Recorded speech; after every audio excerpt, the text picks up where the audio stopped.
So this organisation, 45 for the 45th, has been taking students from across the UK to the United States to campaign in the primaries for the 45th President of the United States. The key to it is to really find out what is it that energises American politics, what is it that makes it buzz and sing. And that way there's a really direct conversation that we often don't have in London. We've got a mayoral election going on at the moment, and I know from going out and about campaigning, very few people even know there's an election, let alone who the candidates are. Well, that's not true in America.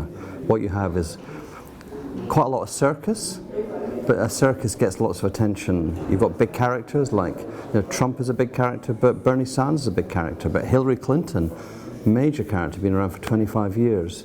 I think some of it is the characters, some of it is the money, and some of it is the culture, because people expect to register as a Democrat, register as a Republican, get themselves involved in politics from the very moment they go on the electoral register. So I think the primaries are a really good thing, and it would have been better probably if Londoners at large who are inclined to vote Labour had chosen the candidate, and if Londoners at large who were Tories had voted to choose their candidate, because they'd feel more commitment to the candidates, and then in a way you probably get much more involvement in the grassroots from the very beginning.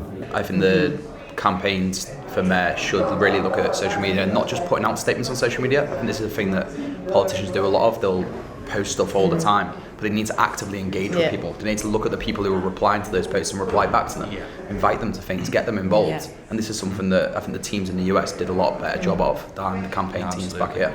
I think making use of kind of rallies like they do in America is kind of very important, because that's something young people I think would be motivated to go to, and then it allows you kind of to see Zach or Sadiq and actually see them as kind of an ordinary person and not this kind of like distant politician. It's sad because I speak to a lot of my friends and they didn't go out and vote in the last election, and I think that's a sad fact because what is it? I think it's 43% of people vote turnout for 18 to 25-year-olds, and that's just shocking numbers. When there's a big voice out there, you saw it with Corbyn and kind of him like rallying the young people, and it's important to get people around and get people out there. Same with Sanders, you need people that actually kind of connect with young people, their issues, the things they're interested in.